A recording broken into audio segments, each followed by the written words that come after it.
Please take your seats, whoever hasn't done so. Yeah. Adjust. Okay.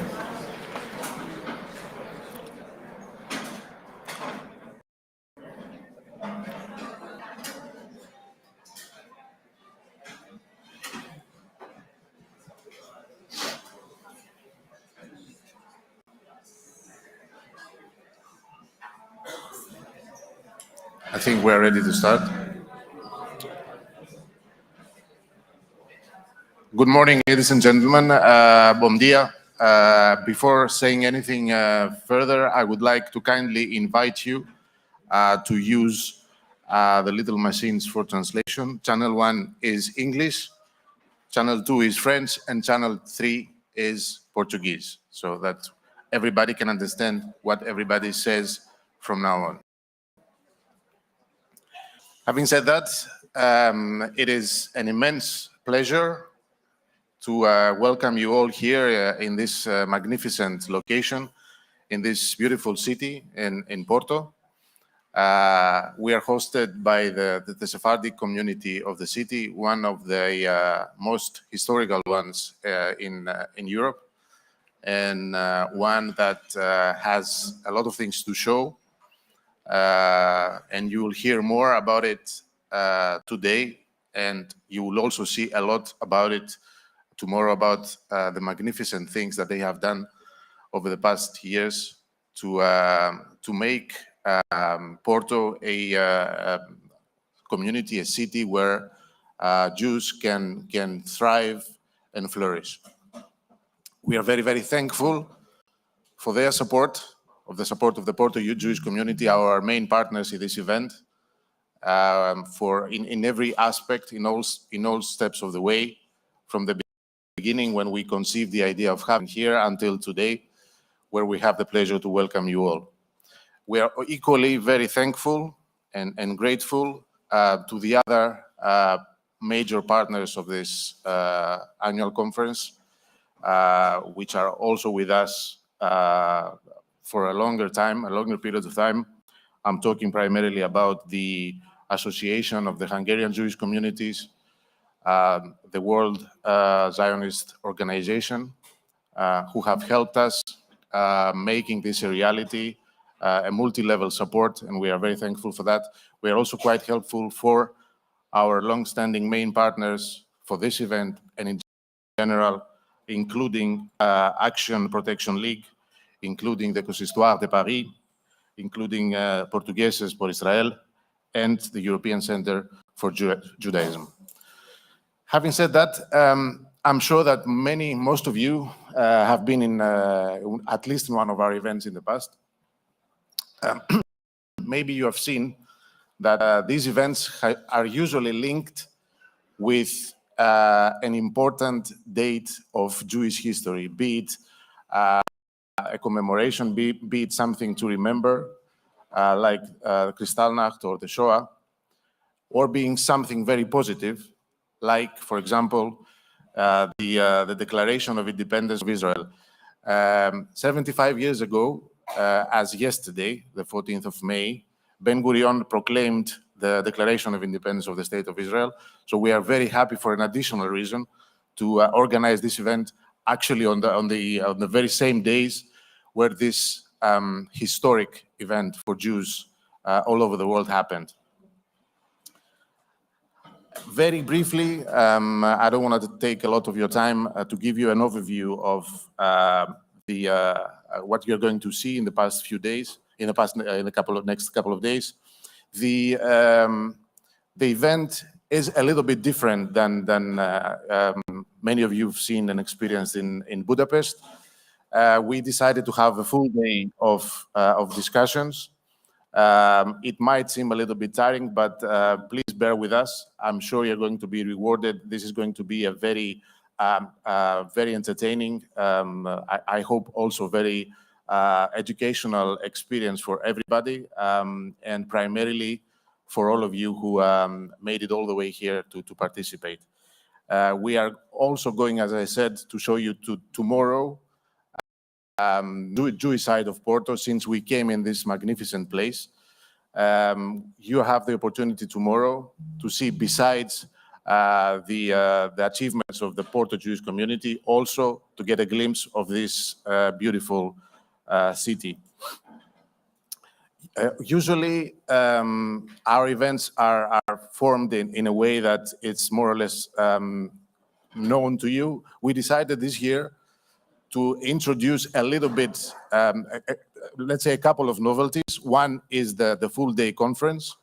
Another one is the EJ Labs, which is a parallel session, actually a working lunch during the main lunch that place, where a selected group of people are going to sit down, discuss about a specific topic. We have already practically closed the registrations for EJA Labs, but still, if there is someone of you wishing to participate in this working workshop, lunch, whatever you may call it, that takes place for the first time, you are more than welcome to register in our registration, to tell us here, and we'll take care of that. This year, the first EJA Labs will be dedicated to how to proactively defend ourselves and Israel without using the Shoah. So I think, by default, this is an interesting topic, and I think it would make to take a closer look. At the end of the conference, a little bit before the end of the conference, we'll have a couple of minutes, a wrap-up, so that we'll keep you posted of what it was discussed and what are the main topics and maybe even actions to be taken. Last but not least, since I know that most of us are quite active on social networks, I would kindly ask you to report about the progress of the annual conference, to use the social media, and please do not forget to use the hashtag EJA Porto 23 every time you tweet it, so that we get an even larger visibility. Having said that, I am quite honored to invite to the floor our chairman, Rabbi Menachem Margolin, who is going to say a few opening remarks. Thank you very much.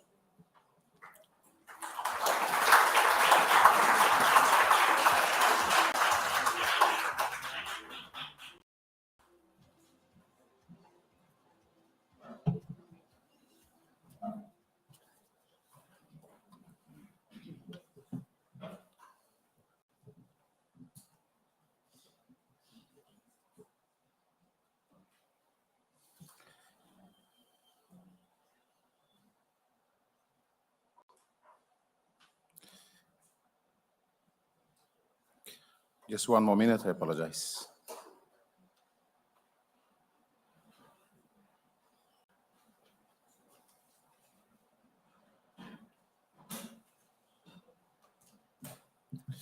So, good morning, everyone.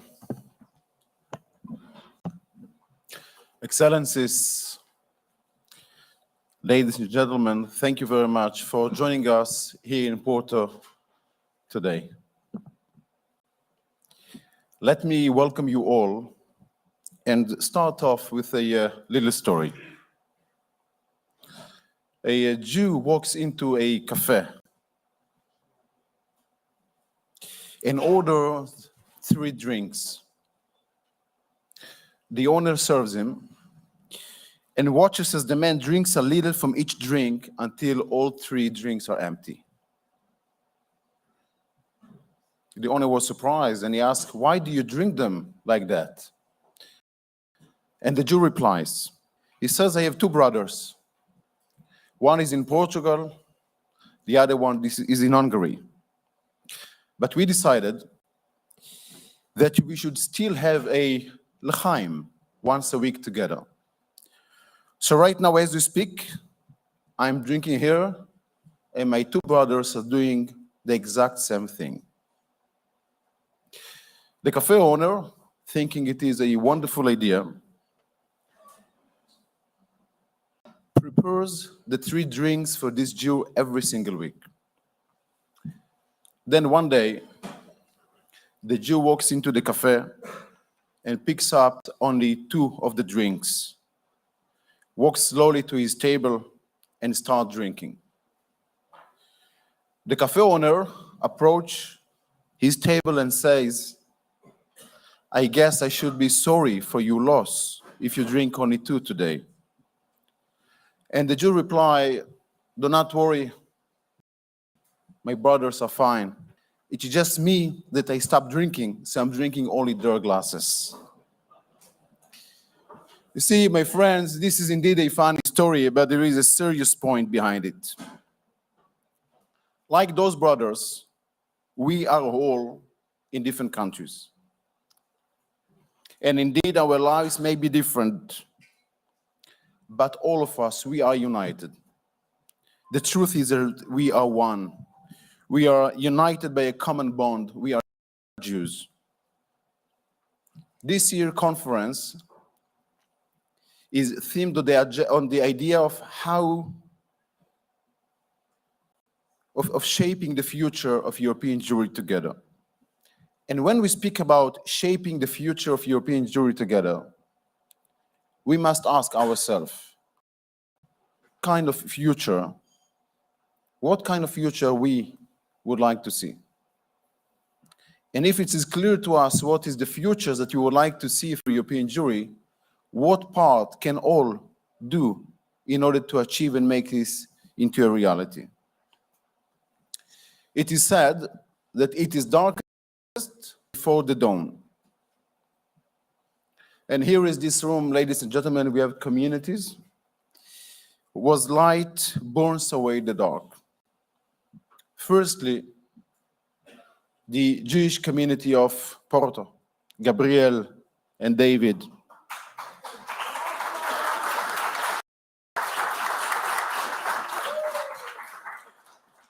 You have done an incredible and inspiring job here in Porto.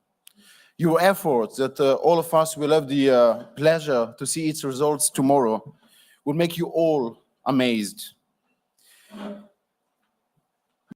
Your efforts raised up every Jew here in Porto. And your community, unlike some others, your community is growing. It is proudly making a Jewish space in this beautiful city. Kol hakavod, both of you, Gabriel and David, for your wonderful job and for making also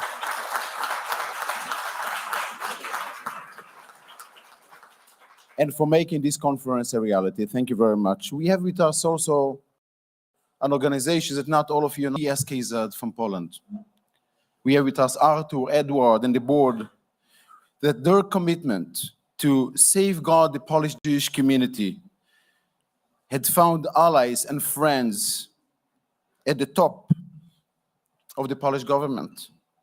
We have with us the Federation of Synagogues and NGA from Britain, who are offering a fresh and engaging alternative in Britain, giving communities a focus and voice. We have with us the Forum of Jewish Communities and Organizations from Antwerp, and Regina in particular, whose light never fades and continue to inspire school children and students across the country with her amazing story, with her resilience, strength, being kind to each other. I could go on and on. But the truth is that everyone who are sitting here in this room is doing a fantastic and inspiring job in your countries. But you must remember, none of us is. We are connected. We are all one. What affects one community somewhere in Europe is as important as to other communities. Ladies and gentlemen, right now as we meet, leaders of European Union and leaders of European governments also discussing, and they're moving forward with their plans to combating anti-Semitism and plan future for European Jewry. We will hear later today about the French and about the Spanish plans. We will hear also from the European Commission Vice President for EU strategy for combating anti-Semitism and fostering Jewish life. But friends, I have to ask you a direct question. How many of you that you represent important Jewish communities. Right now, as European leaders speak about the future of European Jewry, plans for the future of European Jewry, how many of you were directly contacted by a diplomat or a politician in order to ask your idea, what do you think should be in the future? What you think should be in the plan? If any of you were contacted by any important politician or working on this plan, do you mind to raise it? As you could see, not really enough. And we have to change it. It is impossible that here we have in the room the leaders of Jewish communities. We're having with us more than 100 leaders who represent Jewish communities who work on the ground. And there are right now leaders who write plans for European Jewry without consulting with Jewish leaders who know how European future should look like. And this is why we need to change it.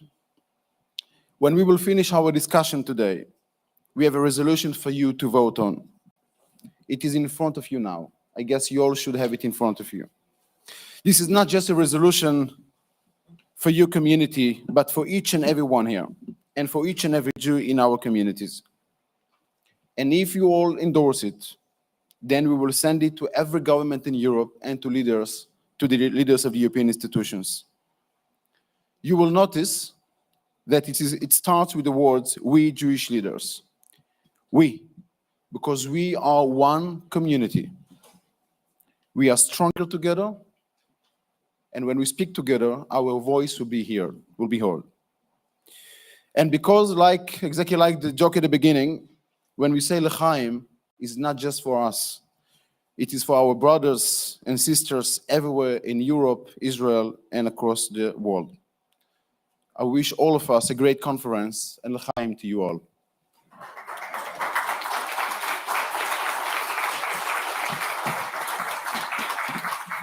Thank you very much.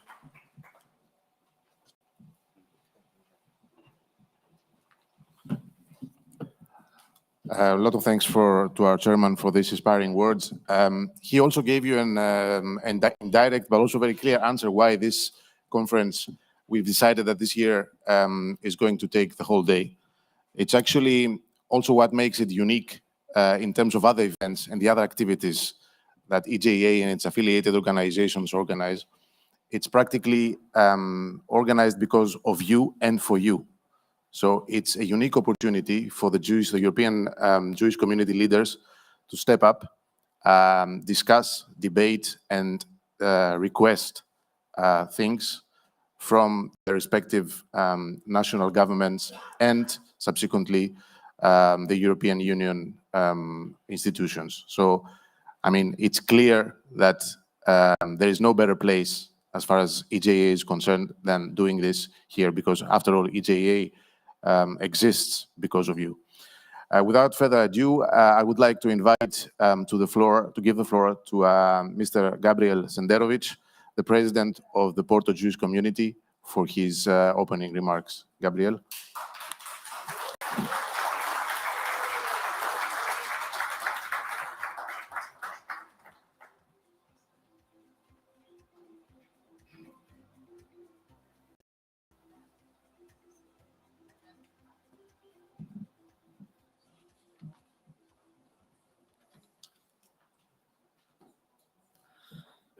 Ladies and gentlemen, welcome to Porto and welcome to Vila Nova de Gaia. The timing for this event could not be better. 2023 is the year of the centenary of the Jewish community of Porto.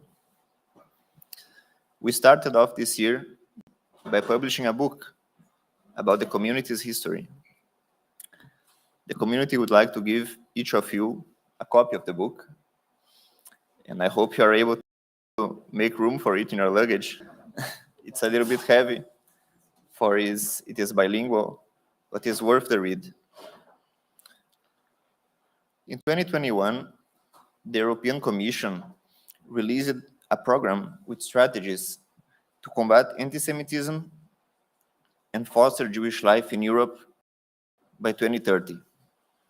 However, many European governments confuse Jewish life with Jewish heritage. They think of Judaism as ancient houses that have been rehabilitated and some municipal museums that open on Shabbat.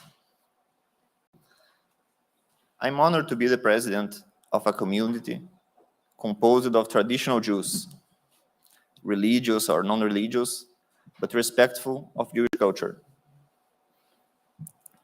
A community that has 3 synagogues, kosher restaurants and hotel, films of history, and also a Jewish museum and a museum, both closed on Shabbat. A few weeks ago, we also inaugurated our cemetery, the first here in over 500 years, after the last one was destroyed. Thank you.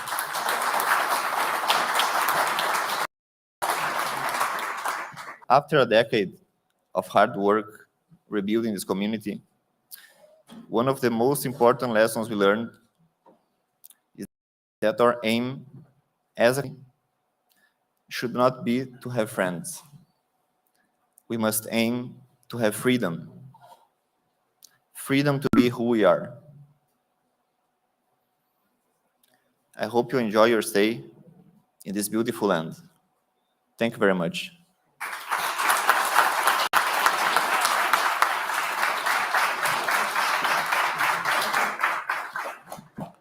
Thank you, Gabriel, and once again, our deepest gratitude for the excellent cooperation and the hard work you, David, and the community have been doing over the past few months to organize this event. And if you allow me, before closing this official opening of the annual conference, a personal remark. Also, for me, it's very important that we are here in the south of Europe, showcasing a Sephardi unity. I also, my country of origin is Greece, is a country with a rich Sephardic history. Unfortunately, not a very thriving Sephardic community, especially after the Shoah, but we are working to make it happen slowly. And Porto is really a shining example of how a community like this can live and thrive.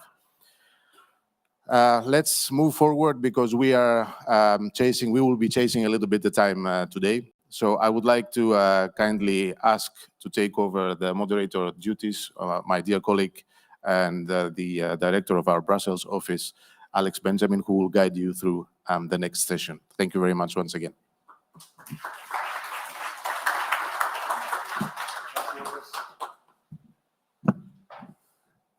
Good morning, Excellencies, ladies and gentlemen. As Yorgos just mentioned, my name is Alex Benjamin.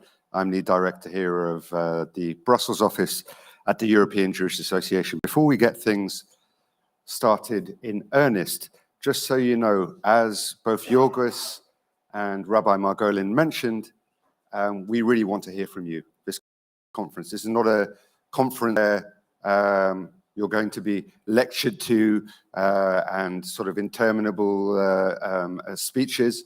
We would very much like to hear from you. And in that regard, we have placed just in the middle, hopefully you can see it, a microphone stand. If there's anything, I'm going to be moderating a lot of the sessions today. If there's anything that comes to mind or anything you want to talk about or raise a question related to anything on the panels, or even just to raise a point that we may have missed, because obviously we don't have all of the answers. Please come and make your remarks at the mic stand just there. Additionally, in front of you for the next session, some of it is going to be in French. In front of you, each of you has a headphone, and you'll be able to choose the relevant channel. And with that, have a wonderful conference. We're going to start with some opening remarks by the European Commission Vice President on Promoting European Life, Mr. Margaritas Skinas. Ladies and gentlemen, dear friends, I'm really pleased to have this opportunity to address the annual conference of the European Jewish Association. As we intensify our work for the implementation of our first ever EU strategy on combating anti-Semitism and fostering Jewish life, we rely greatly on the input and the cooperation of the major Jewish civil society organizations like yours. Indeed, your contribution to making Jewish life visible in Brussels and beyond Brussels is really significant. Putting an end to anti-Semitism in all its forms and keeping the memory of the Shoah alive is a mission we all share and that we are determined to pursue tirelessly, relentlessly together. It is a shame that in today's Europe, Jewish institutions like yours still need to invest heavily in security measures. Security is indeed a key concern for the Jewish communities. And we know it's a fact that 38% have at some point considered leaving Europe precisely because they do not feel safe. This is not acceptable, and this has to change. The European Commission has been clear towards the member states that it is a responsibility of each national government to protect its citizens. In fact, security is a prerequisite for Jewish life, and the communities and civil organizations should not be left alone to shoulder these costs. And as part of the meaningful commitments made through our strategy, the Commission is supporting actively projects related to the protection of places of worship. The heart of our strategy is to see Jewish life prosper across Europe and to ensure that Jews have a future for themselves and their children in our continent. It is encouraging that we are now seeing and positive developments in many countries, such as Portugal, Spain, but also Hungary, with some Jewish communities again growing in numbers. But for this trend to continue, we must ensure that Jews can live their lives in line with their cultural and religious traditions. Freedom of religion should also consider the freedom to practice religion. Aware of the difficult discussions and decisions in certain of our EU member states, we at the Commission facilitated last year discussions on freedom of religion, especially with regard to slaughter. We brought together public authorities, Jewish and Muslim community leaders from across Europe to discuss, debate, exchange good practices. We do know that workable solutions are possible under the current EU legislative framework. As part of fostering Jewish life, we are also stepping up our support for Jewish culture and heritage. This is why we decided to support the European Days of Jewish Culture last September in Porto with almost €500,000, and it was a major, fruitful, with 5,000 people participating. And this year, thanks to our support, this initiative will have an even larger reach. We are also actively backing the next generation of Jewish advocacy leaders. This is also important. And as of this year, the European Union of Jewish Students is a framework partner organization to the European Commission, and is allowed to re-grant EU financing to its affiliates all over the EU. And in parallel, we continue our important work on promoting Holocaust remembrance through the creation of places where the Holocaust happened and the network of young European ambassadors to promote Holocaust remembrance. We count on the Jewish communities and organizations to embrace these new initiatives and help them gain traction across our continent. Dear, anti-Semitism is on the rise and has morphed. We have seen since the start of the military invasion of Russia in Ukraine a rise in Holocaust distortion and trivialization, as well as old anti-Semitic conspiracy theories resurging. The contribution of Jewish communities in providing humanitarian support to people affected by this illegal, illogical war and in helping counter false narratives has been laudable. We cannot let our guard down. We need action at all levels to fight this scourge. EU level, local level, and obviously national level too.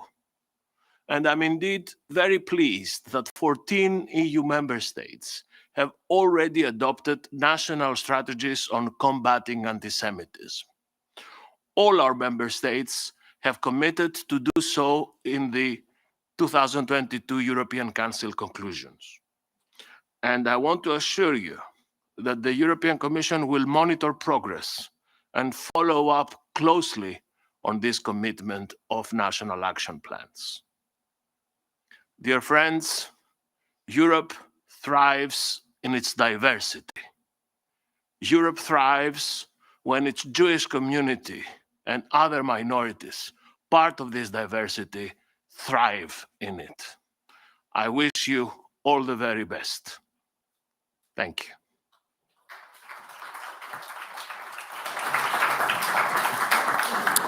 So, ladies and gentlemen, I beg your pardon. That was the European Union approach, and indeed the European Union has been very much to the forefront in pushing many of the European member states to come forward with plans. And slowly but surely, some of those member states are in fact, Rabbi Margolin mentioned France and Spain, we also have the Netherlands.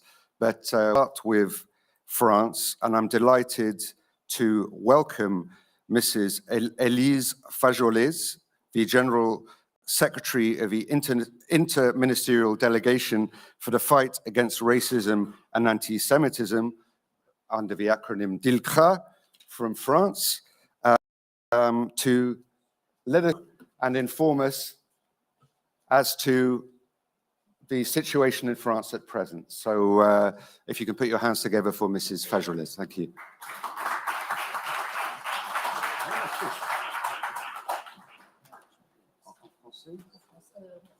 And that's going to be in French, so I hope everyone has their headphones ready. Merci. Bonjour à tous. Merci beaucoup pour l'organisation de cette conférence et pour cette invitation à parler de... Je suis donc secrétaire générale d'un service qui est placé sous l'autorité de la Première ministre, donc au plus haut niveau de l'État, et qui consacre son équipe, 11 personnes qui travaillent pour l'État, son budget, on a un budget d'environ 8 millions d'euros, à lutter au quotidien contre le racisme, l'antisémitisme et la haine anti-LGBT. Nous pilotons des plans avec des objectifs, nous travaillons en interministériel pour couvrir l'ensemble des politiques publiques. Le dernier plan contre le racisme et l'antisémitisme a été présenté par Elisabeth Borne, la Première ministre, le 30 janvier dernier.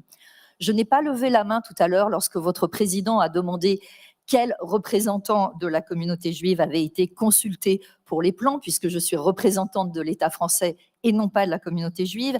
Mais je dois dire qu'à contrario, j'aurais pu lever la main pour dire que pendant la concertation pour préparer ce plan, le CRIF était présent, l'UEJF, qui parlera tout à l'heure, l'Union des étudiants juifs de France, était présent, que le jour où Elisabeth Borne a présenté le plan, eh bien, à la fois Jonathan Arfi, président du CRIF, Samuel Lejoyeux, président de l'UEJF, mais aussi Jacques Frege, qui dirige le mémorial de la Shoah, sont venus présenter des parties du plan sur lesquelles elles avaient travaillé. Donc, bien évidemment, nous menons toutes nos politiques publiques de lutte contre l'antisémitisme avec les représentants en étroite collaboration avec les représentants de la communauté juive. Et d'ailleurs, il y a tous les ans, alors le Covid ne nous a pas permis de le faire tous les ans, mais on essaye de faire un dialogue France-Israël avec les représentants des institutions, des services ministériels français et israéliens pour travailler sur la lutte contre l'antisémitisme en France. Et en septembre,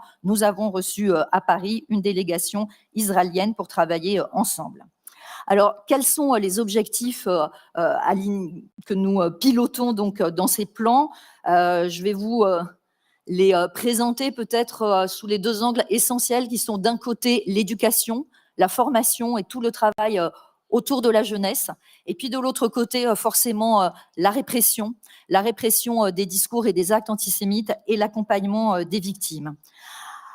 Pour cela, évidemment, nous menons avec les différents ministères, mais nous avons aussi un budget dont je vous parlais tout à l'heure qui permet de donner des subventions à des associations qui nous accompagnent dans la réalisation de nos objectifs, parce que nous avons un réseau sur tout le territoire d'environ 900 associations qui peuvent être des toutes petites associations qui vont dans des villages partout en France faire des interventions dans les écoles, des spectacles, des conférences. Et puis, nous accompagnons aussi des très grandes associations, des lieux de mémoire. Je vous parlais du mémorial de la Shoah. Nous sommes des gros contributeurs au budget du mémorial de la Shoah.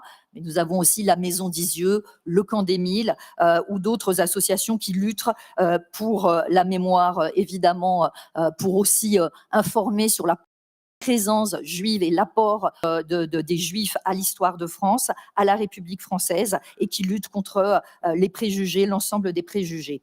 Alors évidemment, lorsque l'on parle de l'éducation, on parle de la formation des professeurs, des enseignants.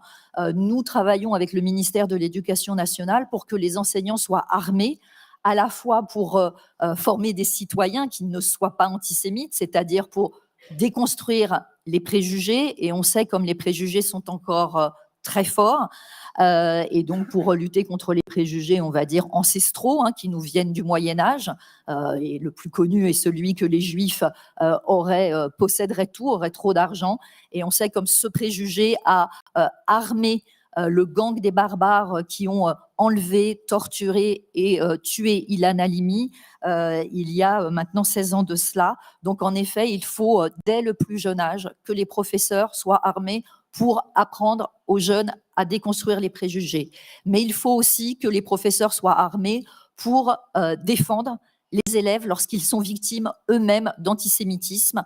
Et l'on sait qu'en France, dans certaines écoles, dans certains quartiers, les enfants juifs ne se sont pas suffisamment sentis en sécurité dans les écoles de la République. Et donc, nous travaillons avec des équipes qui sont spécialement formées pour aller dans les écoles où il y a ce type d'agression, de menaces, de violence à l'encontre des élèves juifs pour créer évidemment un climat scolaire qui permette à chacun de trouver sa place et à ce que les élèves juifs se retrouvent dans les écoles de la République à leur place en toute sécurité.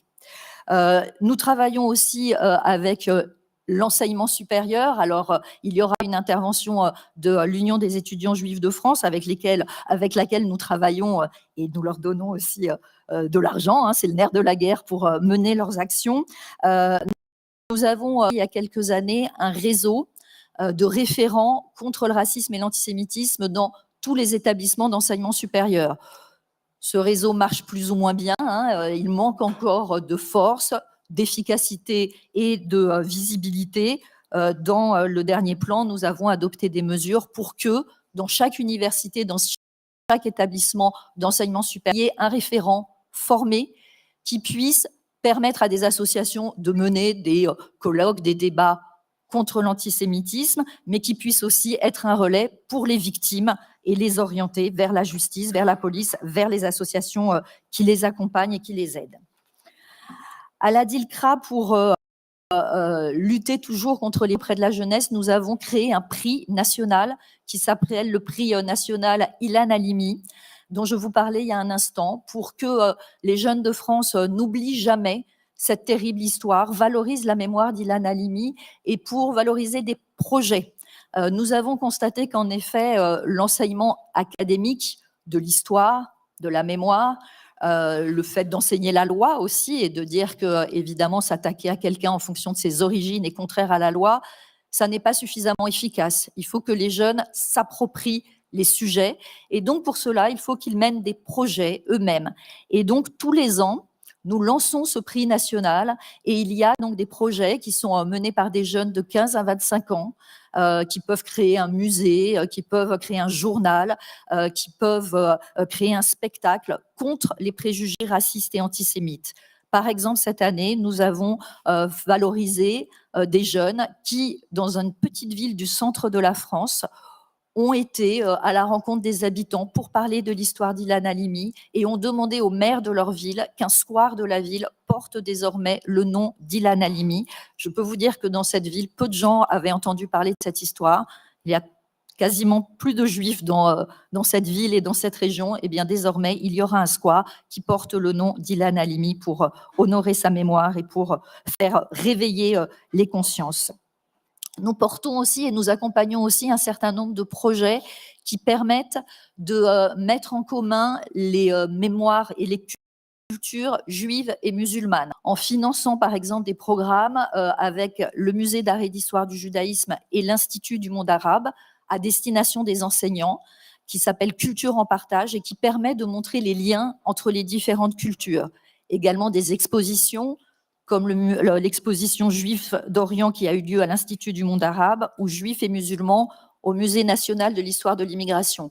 C'est en effet avec ces programmes-là qu'on verra que des gens, des jeunes, qui ne se connaissent pas et qui ont tendance à se haïr, voire même à passer aux actes, eh bien, peuvent comprendre qu'il n'y a évidemment pas de raison de se haïr, mais qu'il y a au contraire tout à faire ensemble et que chacun a sa dans la République française, dans la communauté nationale. Nous suivons aussi le projet qui est mené par l'UEJF et l'association SOS Racisme, qui s'appelle Salam, Shalom, Salut, et qui met en présence des étudiants, des jeunes juifs et des jeunes d'origine arabe, et qui vont dans des quartiers difficiles et qui créent des rencontres entre ces jeunes qui ont des choses dures à se dire, mais on voit, il y a un documentaire qui a été fait autour de ces rencontres qui s'appelle « À notre tour » et c'est magnifique. Hein, voilà, j'encouragerais tout le monde à voir ce documentaire parce que je pense que c'est exactement ce qu'il faut faire.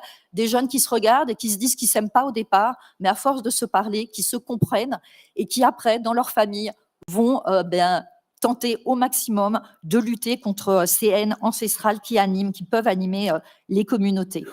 Là, je vous parlais de la jeunesse, la formation, elle touche l'ensemble des professionnels et nous avons dans nos plans nationaux et nous avons un budget pour former des professionnels et aujourd'hui, il y a même l'objectif de former 100% des agents de la fonction publique en lutte donc, contre l'antisémitisme en prenant en compte la définition de l'IHRA. Donc, bien entendu, quand je vous parle de la lutte contre l'antisémitisme, je parlais des préjugés ancestraux, mais évidemment des nouvelles formes comme le conspirationnisme, comme la haine d'Israël. Bien entendu, ces formations en tiennent compte. Maintenant, je vais vous parler aussi des actions que nous menons pour l'accompagnement des victimes et pour la répression. La répression, elle commence par la lutte contre la haine sur Internet. C'est aujourd'hui sur Internet que se manifeste la plus grande haine de manière presque facile, quotidienne, et on a l'impression que sur Internet, la loi n'est pas la même qu'ailleurs. Donc évidemment, nous avons aussi des associations qui travaillent à former les jeunes, mais pas seulement les jeunes, pour expliquer que la loi doit s'appliquer sur Internet comme ailleurs. Évidemment, nous nous inscrivons dans le travail qui est mené du Digital Services Act, qui permet de faire pression contre les grandes compagnies qui régissent Internet, de manière à bien réguler, modérer beaucoup plus, ne pas laisser faire sur Internet et donc retirer les propos haineux, les injures, les insultes, etc.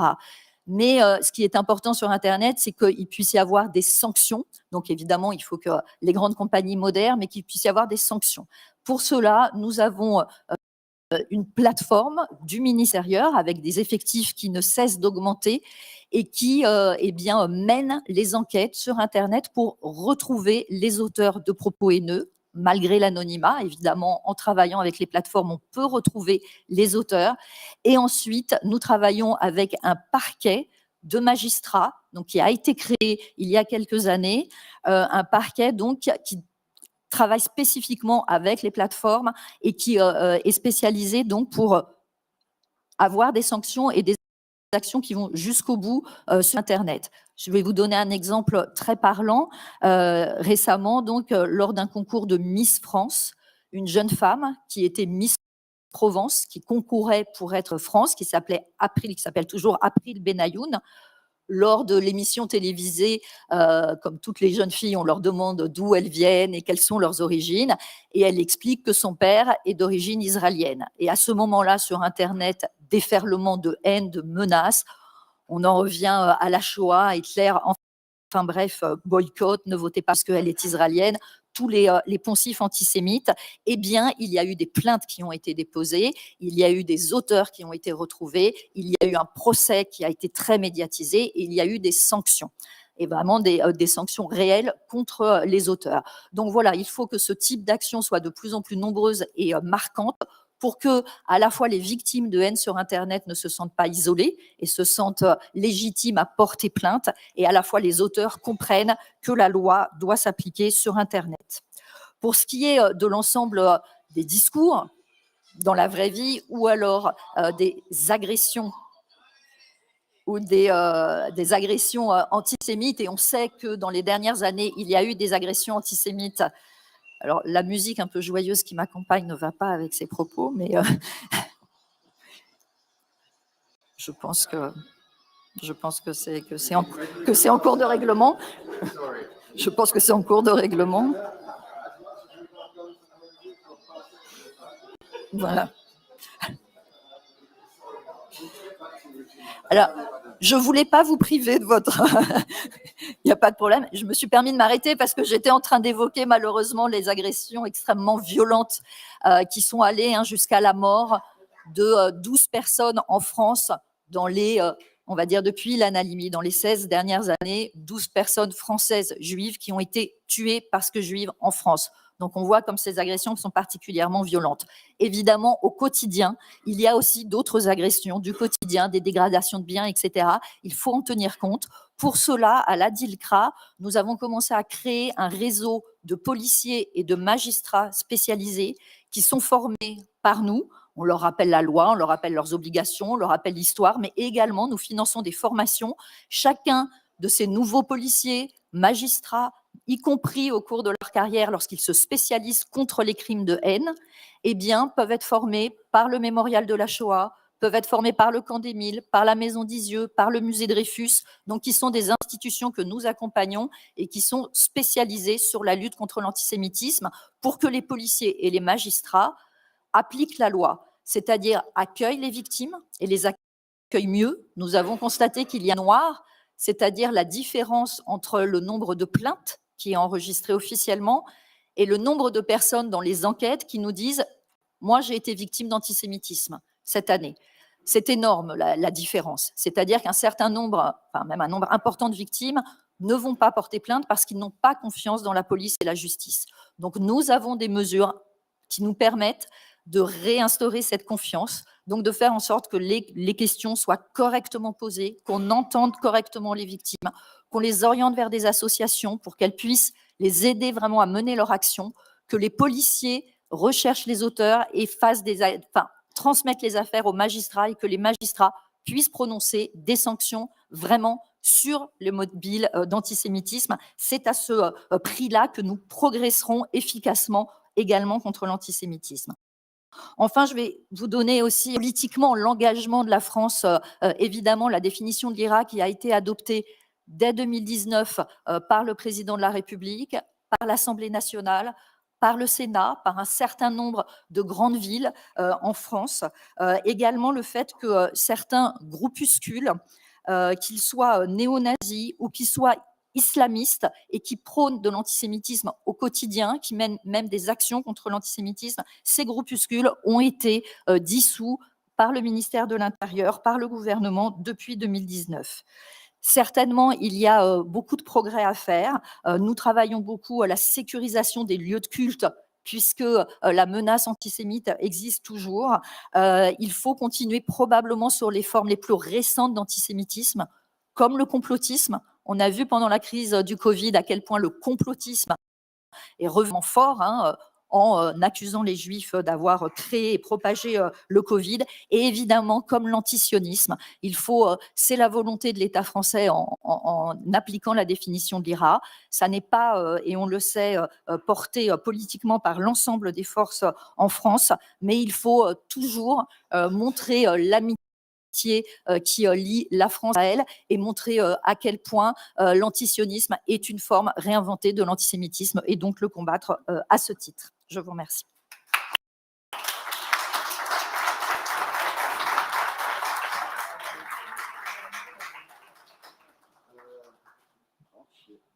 J'espère que ça marche. Hello. Ah voilà, ça marche. Tout d'abord, un grand merci pour votre discours. C'est très, très encourageant de voir ce que le gouvernement français fait. J'ai deux petites questions et tout d'abord, mes excuses pour mon français atroce, mais je vais essayer de me débrouiller. Il est meilleur que mon anglais. C'est bien gentil, madame. Juste une petite question. En parlant des jeunes,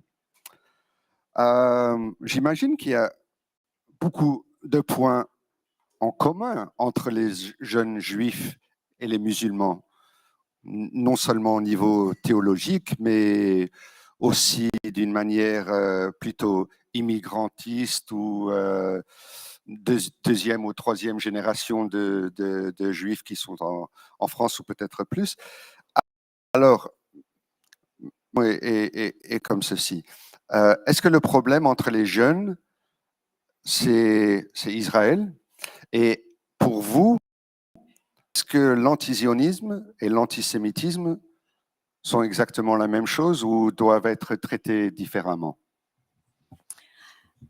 Alors, je vais commencer par là, c'est propos, l'antisionisme est oui une forme d'antisémitisme. Donc, lorsque l'on lutte contre l'antisémitisme, on doit lutter contre l'ensemble des formes de l'antisémitisme. Aujourd'hui, ce qui s'exprime dans les quartiers difficiles, c'est de l'antisionisme. Aujourd'hui, on va plutôt, et pour un certain nombre qui ne connaissent pas la réalité d'ailleurs politique du conflit au Proche-Orient, mais qui, par une forme de solidarité fantasmée comme ça et manipulée par des politiques, vont mettre sur Israël tous les malheurs des musulmans, tous les malheurs du monde, et donc sur les Juifs de France, sur les Juifs du monde, tous les malheurs du monde aussi. Donc c'est voilà une espèce de mécanisme de la haine, du racisme, c'est qu'on va généraliser et on va dire tous les Juifs c'est tous les mêmes, ils sont tous liés à Israël, d'ailleurs d'une certaine manière pas complètement français, et on va les haïr à cause de ça. Bon, je vous parlais tout à l'heure d'Ilan Halimi, ce qui a animé le gang des barbares dans l'enlèvement et la demande de rançon d'Ilan Halimi et les mauvais traitements qu'il a reçus, ça n'était pas de l'antisionisme. C'était parce qu'il se disait les Juifs, ils ont de l'argent et on va les faire payer. Donc il faut continuer à lutter contre l'ensemble des manifestations de l'antisémitisme. Pour ce qui est de la jeunesse, oui, on a donc quelques projets et vraiment c'est particulièrement émouvant. Il y a peu de temps, j'assistais à la représentation de Anne Frank. En fait, sur le livre d'Anne Frank, il y a des professeurs qui ont fait travailler une classe d'élèves qui sont des primo-arrivants. Des jeunes qui viennent, des enfants de réfugiés qui viennent de pays en guerre, qui parlent à peine français.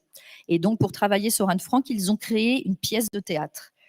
Ils ont des accents absolument terribles. Ils viennent d'Ukraine, ils viennent d'Afrique, ils viennent de Syrie. Et après, on a eu une discussion avec eux. Et déjà, ils disaient qu'en effet, pour la plupart, n'avaient jamais entendu parler d'Anne Frank, voire même jamais entendu parler de la Shoah. Donc, c'est important qu'on ait ces programmes pour qu'ils comprennent aussi ce qu'est l'histoire des Juifs et de l'antisémitisme. Mais aussi, oui, ça avait une grande résonance avec eux, avec les souffrances, avec le déracinement, avec, comme vous le disiez, le fait de quitter un pays et d'être pourchassé. Quant à la culture, aux deux cultures, oui, il y a peu de temps, j'ai assisté à la visite du musée d'art et d'histoire du judaïsme par une classe qui venaient d'une banlieue où je ne sais pas s'ils étaient tous musulmans, les jeunes, ils avaient 15 ans, mais tous ceux qui ont pris la parole étaient musulmans pratiquants. Et pendant 1 heure de visite, il disait mais oh mais ça c'est comme chez nous. Alors c'était les objets, c'était les robes, c'était voilà les bijoux, mais c'était aussi il voyait les liens évidemment avec la pratique religieuse. Donc oui, il faut absolument multiplier ça parce que en réalité, mais je crois que dans notre pays, en France, on le sent très fortement, il y a beaucoup de clivages entre la ville, la campagne, entre les gens qui ont fait des études, d'autres qui n'ont pas fait les études, entre les juifs et les musulmans. En réalité, ce qu'il faut, c'est que les gens apprennent à se connaître. Là, ce qui est terrible dans ce clivage-là, c'est que ça peut aller jusqu'au meurtre. Donc c'est particulièrement urgent, en effet, d'apprendre à se connaître. Oui. Un grand merci. On va continuer avec notre panel. Et je vais continuer en anglais si je peux. Ladies and gentlemen, it's very, very reassuring when one listens to Madame Fajolès to know that there are governments so completely on top of their game. And it's rare that I've heard genuinely somebody with such a breadth of knowledge and experience on the subject. We're going to move on. We're going to go on a bit of a deeper dive now. So I'm going to ask Monsieur Alex Bouchanger, the president of the Consistoire Committee for the Fight Against Anti-Semitism in France, to join me, please, on the stage. Monsieur Bouchanger, s'il vous plaît. And I'm also going to ask our dear friend, Chief Rabbi Binyamin Jacobs, as well, to join me on the stage, along with the Portuguese coordinator, implement the European strategy to combat anti-Semitism and foster Jewish life, Mr. Pedro Bachelar de Vasconcelos. Monsieur Bouchanger, on va faire un petit dialogue, si ça vous dérange. Et voilà. Yes, please, sir. Voilà, un micro. Et, vous avez un casque? Ça va, vous ça va, l'anglais je me débrouille, oui, tout à fait. Ça va. Sorry, please. Voilà. Thank you very much for joining us. Okay. So, ladies and gentlemen, thank you for your patience there. So, I'll try in my halting French to ask Monsieur Bouchanger first. Monsieur Bouchanger, vous avez entendu le discours de Madame Fajolès. Une petite question. Plusieurs, en effet. Tout d'abord, est-ce que vous êtes plutôt satisfait avec le plan de la France? Et deuxièmement, il y a beaucoup d'études. Et quand j'écoute Madame Fajolès, j'ai vraiment l'impression qu'il se concrétise dans mon cerveau que la France est une des pays qui fait le plus d'initiatives gouvernementales pour lutter contre l'antisémitisme et de l'antisionisme. Mais à l'inverse de ça, c'est aussi un pays en Europe qui a le plus de nombre d'aliyas, et aussi les Juifs en France se sentent les plus mal à l'aise. Qu'est-ce que vous en pensez? Je partage votre analyse. Donc, je représente le Consistoire de Paris, qui est l'une des plus grandes institutions, sinon la plus grande d'Europe, concernant le judaïsme. Et donc, on est confronté effectivement à toutes sortes de difficultés que vous venez d'évoquer. Alors, il est vrai qu'avec les pouvoirs publics, la communauté juive de France, et notamment son noyau dur, qui est le Consistoire de Paris, avec le CRIF, avec le Fonds social unifié, nous entretenons les meilleures relations depuis un certain nombre d'années. Ça n'a pas toujours été le cas. Je vais prendre l'époque de l'an 2000, où effectivement il y a eu les répercussions en France de l'intifada, donc le conflit israélo-arabe a été importé en France. Et les autorités de l'époque, je pense notamment au ministre de l'Intérieur de l'époque, M. Claude Vaillant, de banaliser les synagogues qui brûlaient, les juifs qui étaient agressés en permanence. C'était une situation terrible pour la communauté juive de France durant cette période, et on n'a pas senti de la part du gouvernement une véritable compréhension, une véritable envie de mettre les bons mots sur les choses. Depuis un certain nombre d'années, la situation a bien évolué. les présidents qui se sont succédés, Nicolas Sarkozy, son successeur, Monsieur François Hollande et Monsieur Macron, ont fait énormément pour lutter contre l'antisémitisme. Et c'est en 2012 que la DILCRA a été mise en place. Nous avons eu l'occasion de travailler avec l'un des premiers délégués, M. Clavreul, et beaucoup avec M. Frédéric Potier. Et je dois dire que de ce côté-là, vraiment, il n'y a pas de problème. Le gouvernement est tout à fait irréprochable. Et comme vous le dites très, très justement, la France connaît énormément l'antisémitisme. Malheureusement, aussi bien à l'extrême droite qu'à l'extrême gauche, que la jeunesse africo-musulmane, malheureusement, pose un problème. Et comme ça a été dit par madame, bon nombre d'écoles françaises, d'écoles publiques, ne peuvent plus recevoir d'élèves juifs parce qu'ils sont véritablement en danger dans ces établissements. Alors l'avantage de cet inconvénient, c'est que les écoles juives se sont multipliées. Il y a énormément d'écoles juives qui se créent régulièrement. Et c'est le côté positif, si vous voulez, de cet antisémitisme absolument déferlant. Ok, merci. Et si vous permettez, juste un tout petit supplément. On va toucher sur l'antisionisme. En France, est-ce que vous avez l'impression que l'antisémitisme se transforme en antisionisme ou c'est un mélange des deux? Moi j'ai l'impression que c'est plutôt, vous êtes bien sûr français, vous savez beaucoup plus que moi, mais j'ai l'impression que l'antisémitisme est beaucoup plus, si on peut dire, gauchiste que droitiste maintenant. Actuellement, oui, effectivement. La gauche et l'extrême gauche, notamment Mélenchon et les gens de LFI, sont les antisémites les plus. Mais malheureusement, l'extrême droite, qui est très discrète actuellement et qui espère prendre le pouvoir lors des prochaines élections présidentielles, risque fort de montrer son véritable visage. Le président donc du Rassemblement national, qui s'appelle Bardella, a fait des déclarations au terme desquelles on interdira l'abattage rituel en France, aussi bien pour les musulmans que pour les juifs, mais ça va bien au-delà.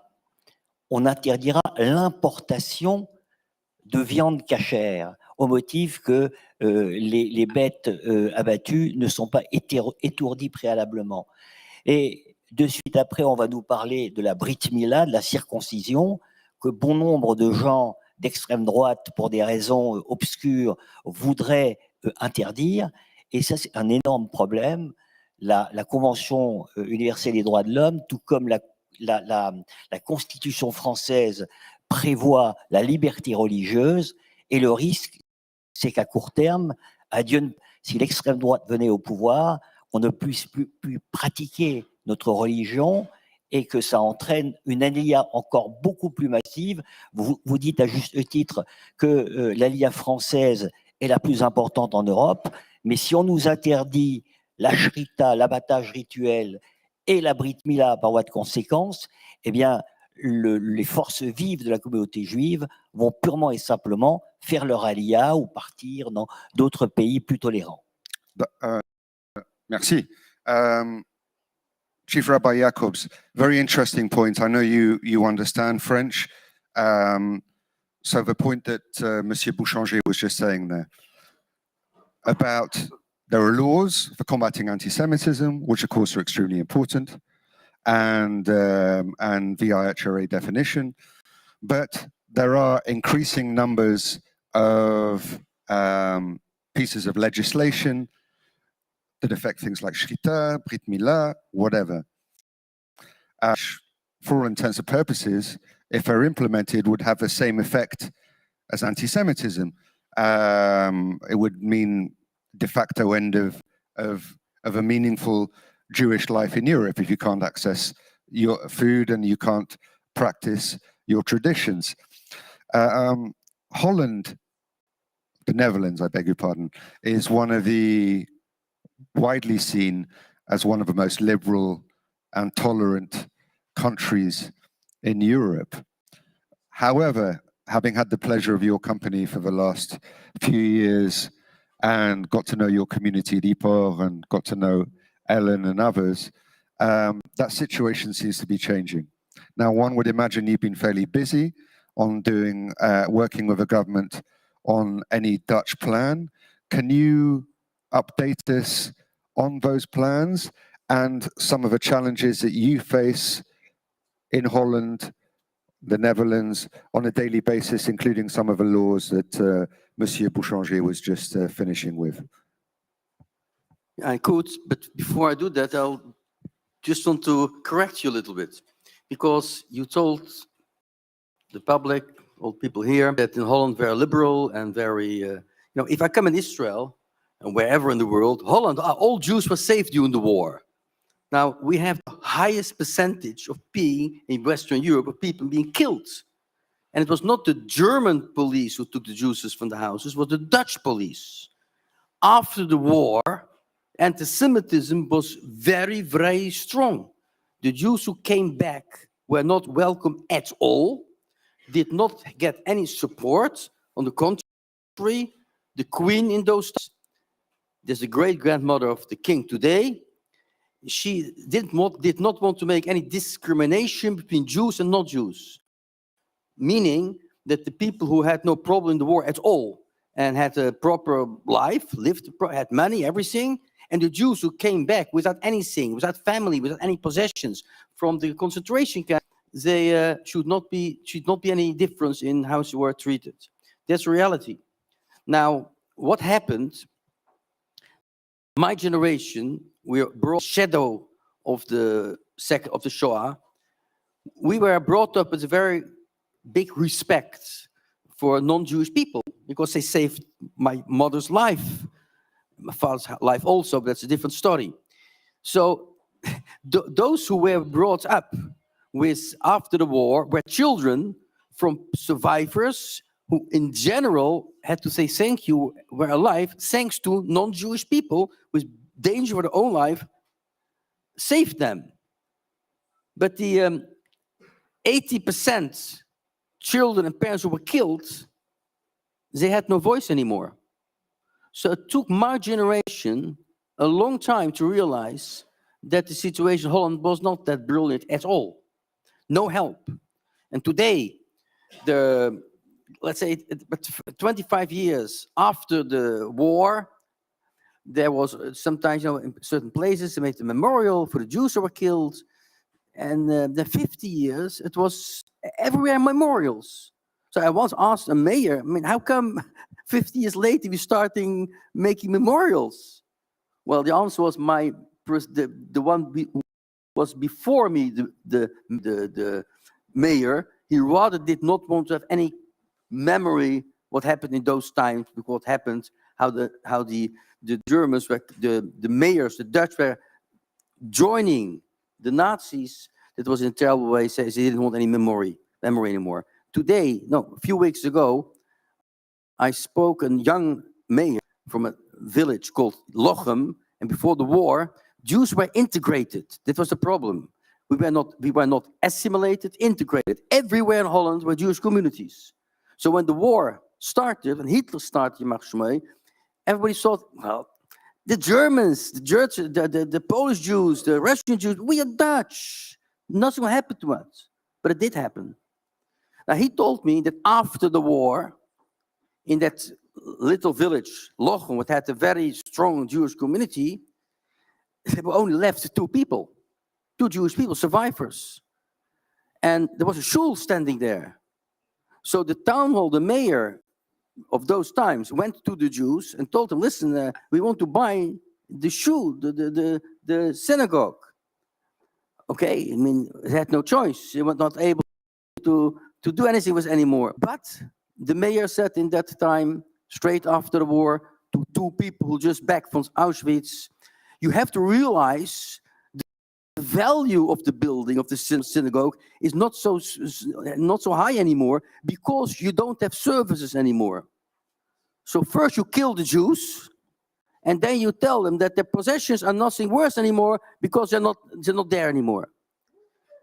this is an example, but this is daily life the whole time. At this very moment, we're busy in Holland with restitutions. All town halls, each village, each town has to make to look back what happened with the possessions of the Jews. This myself, of my family was killed. Where are the houses, the bank accounts? Where? My mother came back after the war, and she had, she was very nice, not married after the war, and she had some money on a bank account. But after the war, she couldn't get it back anymore because she didn't have the proof anymore that it was her money. Finish, full stop. So she accepted that because she had to survive. So today, there's a research on different towns. Say, I'm looking into it. What happened with the possessions of the Jews? 80 towns, 80 villages, 80, don't want to join this research. Why? Some of them say because we have no Jews anywhere anymore. And others say, but us, never has this thing happened. We gave everything back. What we can prove, it's not like that. So should we be surprised that in anti-Semitism in Holland is growing? I'm sorry. In Holland, there's no anti-Semitism, just anti-Zionism. Right. And that's exactly the same. It's a virus, what in the times from the Crusaders, we killed Jews, Jesus. In the Middle Ages, it's like what happened here. Yeah.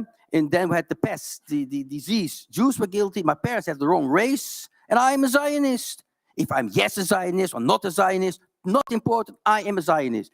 Very often, and I'll finish, if I give a speech to a non-Jewish public, I get a compliment for my Dutch. Now, my Dutch is quite well. If you don't believe it, I'll say a few words in Dutch and you can see it. You can hear it. So then afterwards, I get a compliment. So that my Dutch is so well. So I tell them, I'm sorry, I am Dutch. Already 10 generations. Oh, we thought you were Jewish. No, I mean, I've heard that before, and I remember, Rabbi, you told me not so long ago you were walking not far from your home, and a kid sort of ran out to the front garden and shouted "Viva Palestine" or whatever. So that is already 3 weeks ago. Last Shabbos, there was 2 kids who screaming "Free Palestine," and not little babies, 13, 14. And when I went for a Shabbat walk, I learn every Shabbos afternoon, but before I have a little walk with the person we learned together, we went into a tunnel to the park, written there, Magen David is, and then a swastika. In other words, Israel is like the Nazis. And we have that last 2 weeks already on 5 places in the town where I'm living. So, one last question before I move on. Not the last one. I'm sure we'll talk again in a second. But from what you were saying in your opening remarks about the Netherlands, it seems to me that I mean, I know a sort of the early makings of a plan for combating anti-Semitism in the Netherlands. But from what you're saying, Chief Rabbi, the question is, the Netherlands doesn't seem to have come to terms with its own past. And if it hasn't come to terms with its own past, how can it talk about future anti-Semitism unless it's willing to engage in that and deal with issues such as restitution and the Dutch role in sort of turning Jews in, etc. I mean, are these difficult conversations? Are you having these conversations with political figures, or when you try and raise it, do they just sort of ostrich-like stick their head in the sand? No, if I have conversations with, let's say, one of the ministers I'm very close with, then there's the head of the anti-terrorism department of the government. They 100% agree with me and are aware of the danger, and they understand. But with the other ones, as a majority, I don't have a conversation because they're not interested. It's a political issue. If the left parties say nothing happened and just speaking about what is Israel, this wrong, that wrong, the whole day was speaking about Israel. and that creates a lot of anti-Semitism, was all the same. And they don't want to speak about it. And now the churches in Holland will be always on the hand of the supportive to the Jewish community. The Roman Catholics, they're very clear.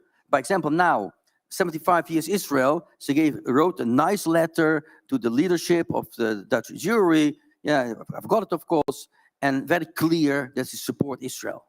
Now, the PKN, that is the Protestants, they also wrote a nice letter, but rather would better if they would not have written anything.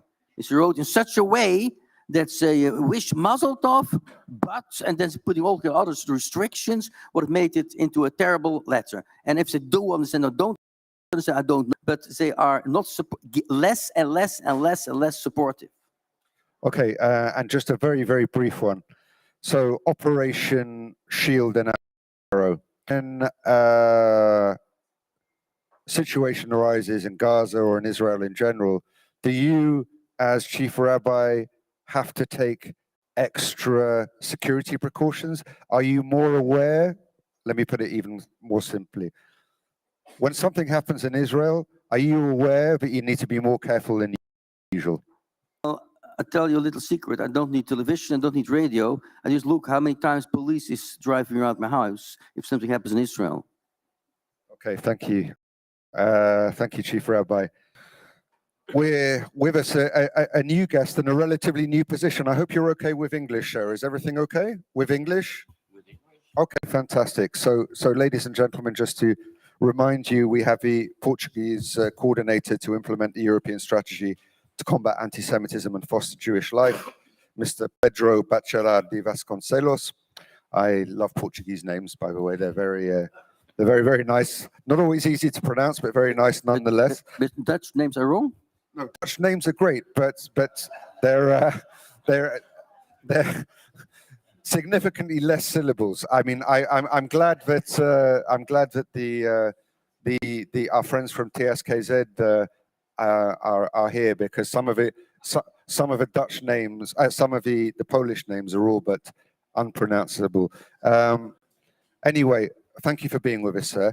We were just talking to the Chief Rabbi there about coming to terms with a past when it comes to Jews and Jewish treatment. Of course, Portugal and the Iberian Peninsula are somewhat different in that, I'm not going to say Portuguese and Spanish Jews untouched by the Holocaust, because that clearly wouldn't be true, but equally they have a sort of more difficult past going back 500, 600 years ago during the Inquisition and the auto da fés. So perhaps you can tell us a bit more about how your position came about in the first place and what challenges you're facing dealing with not just a recent post-Second World War past, but a 500, 600-year-old past, which effects are still being felt today in terms of the crypto Jews, Moranos, etc., etc. So the floor is yours, sir. Thank you very much. Really, good morning, everybody. I was appointed as national coordinator only 1 month ago, and I have not so many things to tell you about what we are pretending to do, because in this moment we try to adopt some theological guidelines in order to prepare a program inside the European orientations regarding fighting anti-Semitism and promoting Jewish life. It's a pleasure and an honor to be here with you. Really, in Portugal, we don't have nothing similar to what we heard about Dutch in this moment. 500 years ago, it was not like that. The horror of the persecution of Jews is well known, and the truth is that from those times until now, there is a strong transformation, a very strong movement that puts aside the ancient hate against this color people. I think Jewish communities know well the role of a Portuguese diplomat in Bordeaux, who tried to do everything to save, protect, and send to Portugal many Jews coming from Germany. And they arrived in Portugal, and to the extent of my knowledge, not myself, I only was born 1951, but the memories of my parents, of older friends, are very positive. There was no any kind of rejection. They were very, very welcomed, and they don't constitute today those who, as refugees, came to Portugal or during the Second World War, and all the others. So we have not a real problem today with this special form of aid. I would like to stress this. Anti-Semitism is not only a particular form of hate speech, and it deals not only with speech. Anti-Semitism, it was the moment of awareness of the horror of the Holocaust. And in this sense, with this meaning, anti-Semitism, it was the beginning of programs all around the world and mainly in Europe to combat any form of racism. So even if anti-Semitism is not a serious problem in Portugal in this moment, we are sure that it can come again anytime, and we must be prepared to fight it. Of course, this is a program in the field of anti-discrimination. Of course, also, we know that any kind of hate has special conditions, different problems, and we have to take into account this diversity to fight these misconceptions in an effective way. So thank you very much.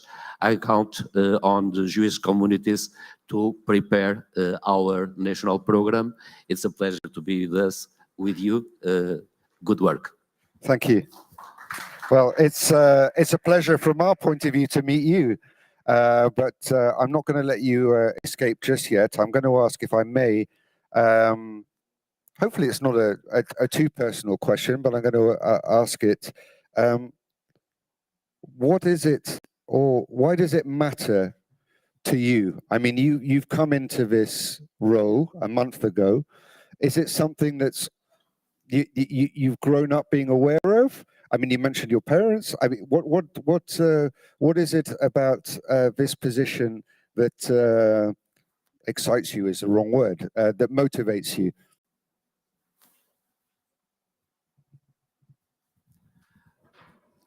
Well, I think I was clear.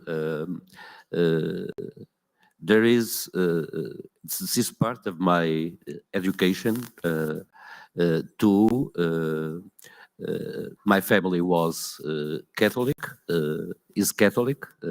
I have no religion, but the respect regarding Jews is a constant. And this is a little crazy, but on account of these remote persecutions 500 years ago, there is in the Christian community some kind of proud of having a little of Jewish blood in their veins. It's common to refer to that as a positive thing.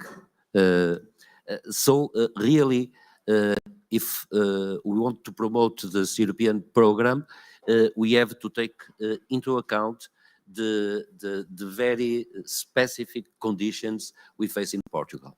But of course,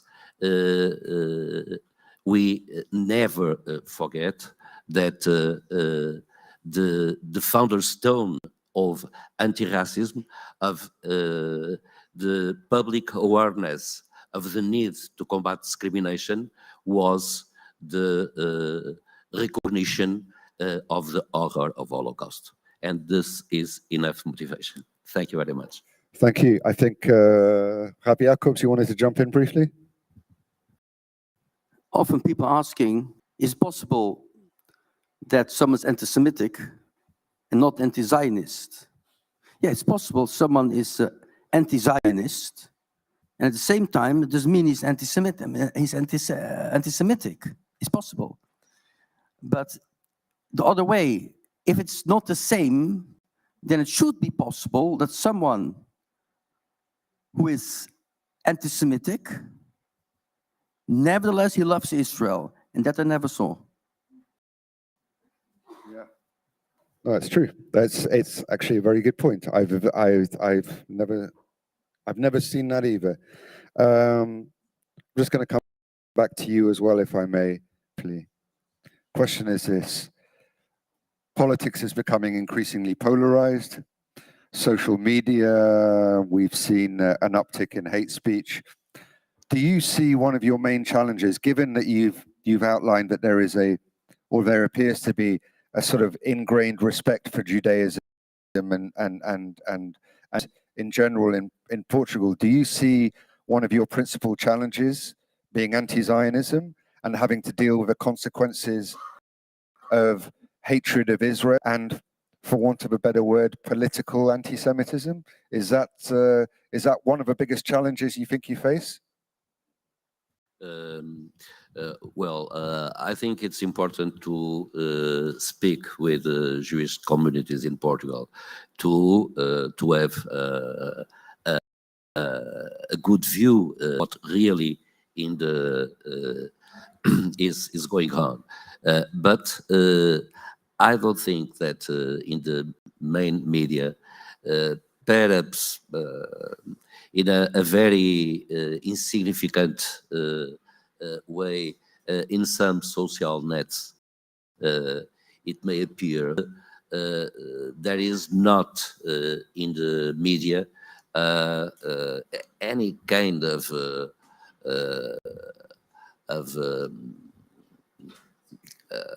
how to put it,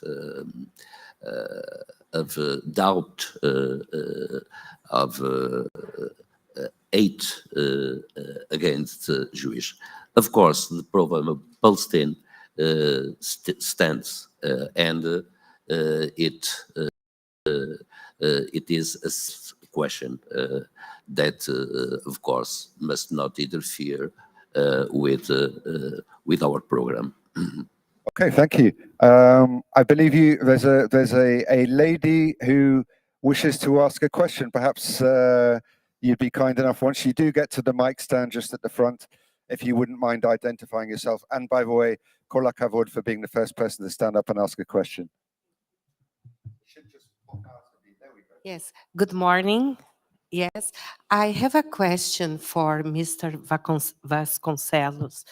When you say you try to do something in terms of anti-Semitism, what you have in concrete written down, like we heard from France, different projects. So how so far is in terms of your projects, in terms liaison with the Jewish community of Portugal, or the major society.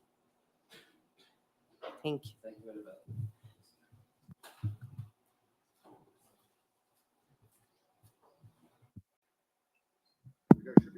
Okay. Yeah. Our sound guys down the bottom will look after you. Should be fine. Go ahead. Um,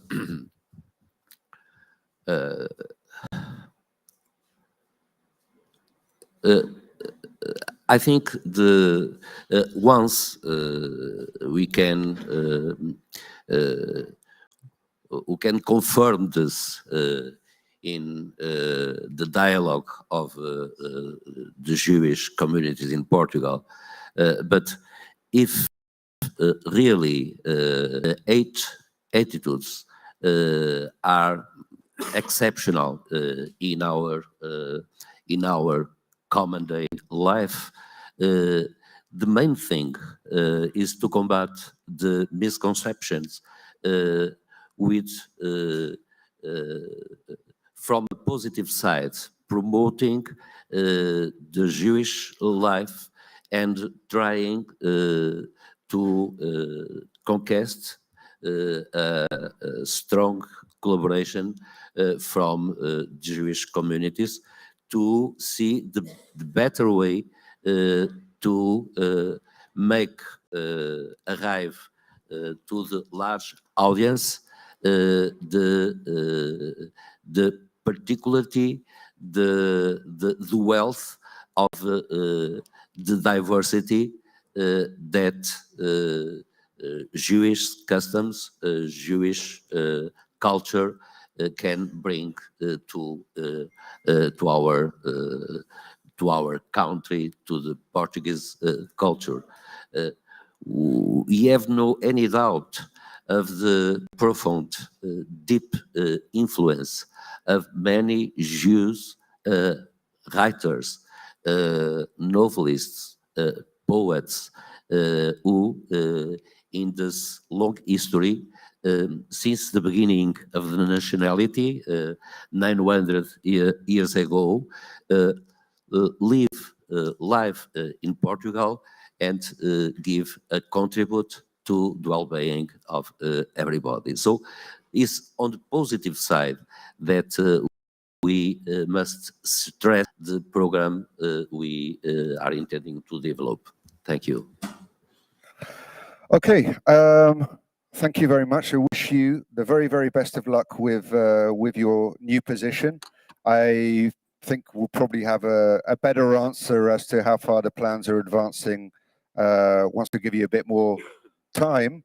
But in any case, gentlemen, I thank you very much for being part of this panel. We're going to move on, if that's okay. So sorry, if you wouldn't mind, and we'll continue. Thank you. Thank you very much. I waited an extra minute or two because a dear friend of mine has just got off the plane, and we're going to continue the discussion. I'm going to ask our next panelist to join us, Mr. Edward O'Donnell, who's the chairman of a review board at TSKZ in Poland, Mrs. Ellen van Praag from IPOR in the Netherlands, and finally, Mr. Stephen Winston from the National Jewish Assembly in the United Kingdom. Thank you for joining me.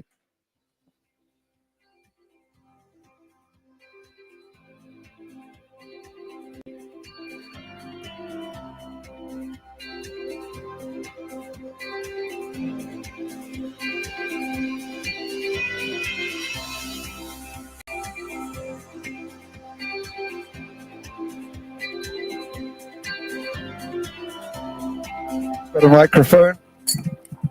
I think it's okay. You'll be fine, Edward. So Edward, just to bring you up to speed, because I know you've literally just got off a plane. I just landed. So we were talking about the national plans. Some of the governments have been bringing forward national plans for combating anti-Semitism, and I was wondering. I mean, first of all, we had the pleasure of working with TSKZ a couple of months ago. You would have missed the opening remarks by Rabbi Margolin, but Rabbi Margolin was saying the fantastic work that you guys do with the very highest levels of the of a Polish government, ensuring that the Jewish voice is heard. So is there a likelihood we will see a Polish plan for combating anti-Semitism? And what are the sort of challenges that you're facing right now in TSKZ? Just to go back a couple of years ago, we worked very closely together when the Shrita legislation came up. Yeah, and it was abolished. They decided not to go with it. Right. So and that was, that was. They understood that it was the wrong decision, and they backed out of it. So Edward, can you I know I'm putting you on the spot here. Can you talk about what your experiences is of Poland and whether a plan is likely to come forward? Poland is a very specific country. This is that we just celebrated the anniversary of Warsaw Jewish Ghetto Uprising, and many of our friends from all over the world were there. And the main organizer of this event was the Polish government. As a matter of fact, the office of the president of Poland was the body that was responsible for everything that happened during that day. And from the speeches that were made by the government officials that were heard all over the world, we can see that there is no problem within the government as such when it comes to anti-Semitism. The anti-Semitism as usually occurs somewhere else, usually, because the official government people, they are very sympathetic to what we do. They always help us. They help us with financing. Yet Poland gets a bad press because of when the study is done about anti-Semitism, the Poland gets the bad press, and this has something to do with that one of the criteria that Poland is judged by is how much Polish government spends on keeping Jews safe in Poland. But if any of you came to Poland, you know that we have a open Jewish club in the very center of the city, and the synagogue is nearby, and there is never a policeman that is guarding us. Anti-Semitism is present, but we never felt threatened by anyone in Poland, and therefore the government expenditure when it comes to safety of the Jewish community in Poland is very minimal. And just they judge Poland, Polish government, and Polish anti-Semitism, how much money the government is spending on protecting. And Polish government doesn't spend basically any money because it's not needed. But what do they do to combat anti-Semitism? Since officially, when we are in Poland, we don't deal with anti-Semitism on everyday basis. Obviously, there are some people that are anti-Semites like everywhere else. Since we don't deal it on everyday basis, nobody comes and does any harm to us as Jews. The Jewish community feels safe. Therefore, the Polish government does not have a program that I'm aware of to combat anti-Semitism. They don't feel it's needed. So Edward, can I just jump in briefly? I mean, I understand that Jews feel safe, but equally, there's an impression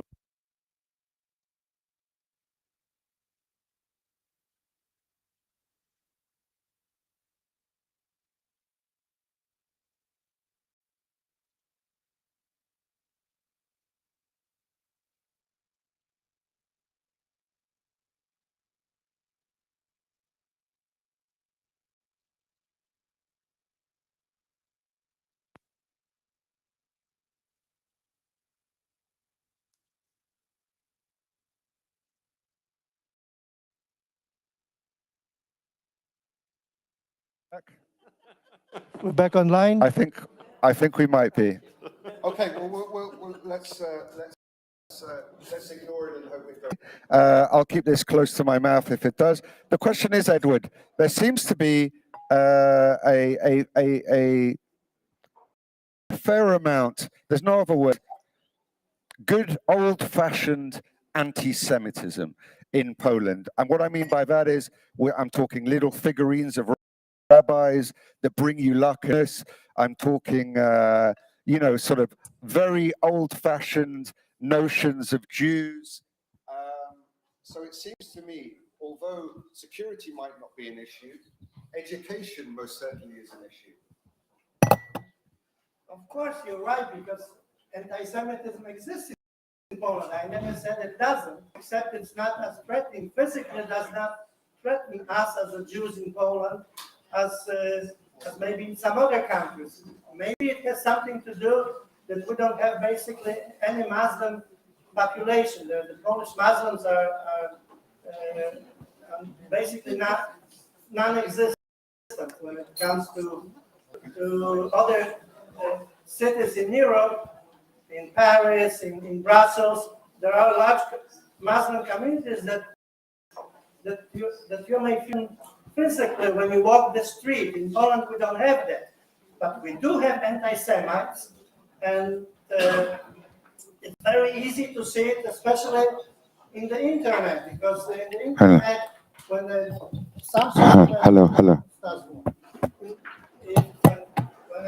when a Jewish issue comes out, there's always a couple dozens of very anti-Semitic, I don't know what you can call it, because. All right. We're back. So there's always a couple dozen of very anti-Semitic writings that we can see, but they don't go beyond being just written. They don't turn into any physical altercations at all. And if they, I imagine, since we are in let's forget it. Since we're working with many high officials, ministers, prime ministers, and president, and if such an issue came up, and if we pursue it, I'm pretty sure they would go along with us to combat anti-Semitism as such. It comes to our attention now that sometimes the government officials don't like things that we say what happened during the World War II. That they have this narrative that all glorify Polish people when it comes to helping and saving Jews during the World War II. We know the truth is that there were Poles who are in relatively large numbers that earned the title of righteous among the nations. We count them over 7,000 officially. Most likely there were more than that, because there were many undocumented cases that the Jews were saved by Poles. But then again, there were also people who were helping the Third Reich, the Germany, to find Jews, because the Jews, the Germans didn't recognize the Jews when they saw them on the street. The Poles do. Not anymore, but they did it during the World War II. The Poles always recognized a Jew when they saw him or her on the street. And the Polish narrative of the government is, if we try to find out the historical truth about what happened during the World War II, that there were not only the good Poles who saved the Jews, but there were also in large numbers, relatively large numbers, Poles who denounced Jews who were hiding from the Germans.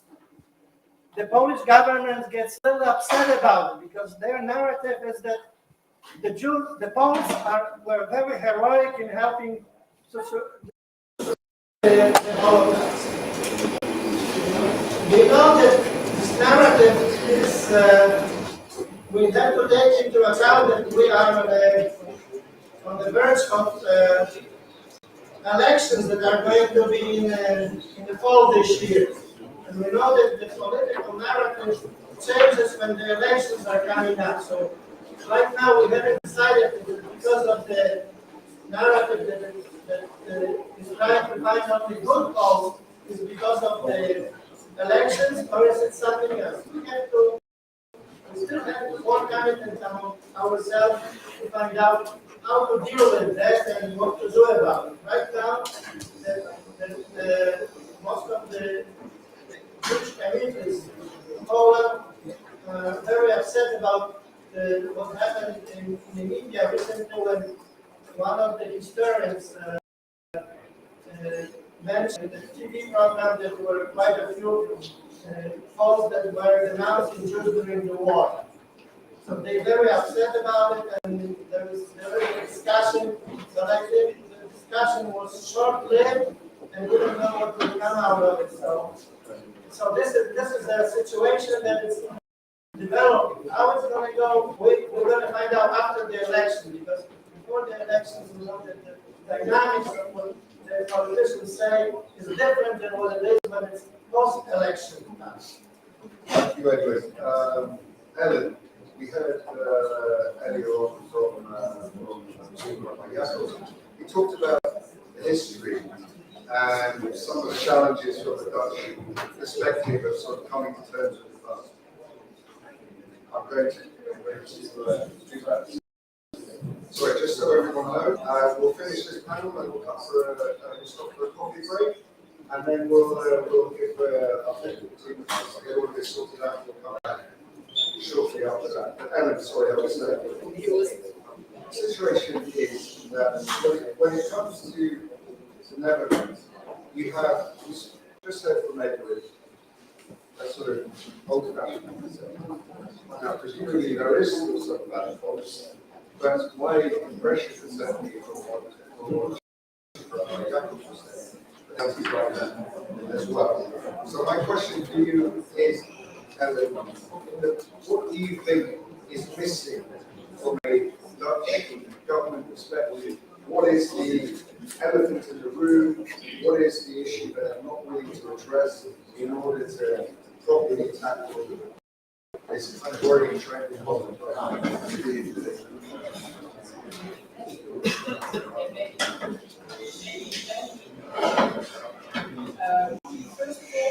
First of all, the Dutch always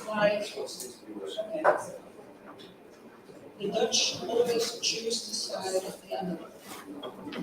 And to give you a small example, tonight I couldn't sleep, so I listened to the radio, as I did on Friday, as I did on Thursday. Every time they have someone from either Morocco or Palestinian, a Dutch journalist who lived in Palestine, talking about the poor case of the Palestinians, thus ignoring the position of Israel and inclusive the position of the Jews in Holland.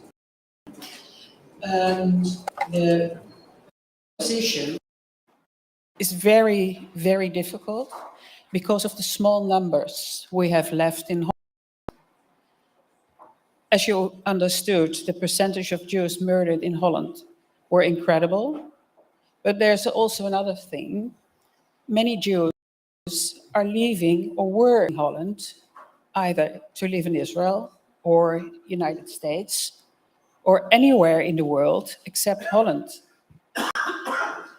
The Dutch have no clue that the Jew that was murdered was their neighbor, was their shopkeeper, was their teacher. They have no recollection of history at all. They deny history. And that's why our position in Holland is so difficult. On top of that, we have quite a few parties in our parliament that are opposed to Israel, openly, very clearly, also anti-Semitic. Those parties have members. Those members are Dutch people, people who live next door. Even nowadays, they don't recognize our position. We want to live as Jews in Holland. That's the only thing we want to do. We want to ourselves, our children, our grandchildren. We want to live there because we've lived there for generations. And why should I, as a Dutch Jew, being Jewish, have to leave because of someone is thinking that I'm not supposed to live there? And that's the issue at the moment. Thanks, Ellen. Stephen Winston, Managing Director of the National Jewish Assembly, a new formed organization. My Managing Director, Yorgos, attended your, I believe it was the inaugural AGM. Yep. And our Yom Ha'atzmaut celebration. So, and he came back very, very positive about it. It's been a bit of a tumultuous time in the UK. You've come off the back of the sort of Corbyn era, which seemed to really almost allow or bring out a whole kind of anti-Semitism in the United Kingdom, but I hadn't seen in a very, very long time. There's a new leadership now under Keir Starmer, the minister under Rishi Sunak. Brexit has happened, so in terms of, as what Rabbi Margolin was talking about earlier on when he talked about sort of Jews' borders, nonetheless, the UK is sort of, I'm not going to say cast adrift, but certainly no longer part of the European Union. What's it like starting up a new Jewish assembly? Can you talk us through perhaps some of the reasons why you felt the need to start this up, and certainly some of the challenges that you've got in the United Kingdom, Stephen? Sure.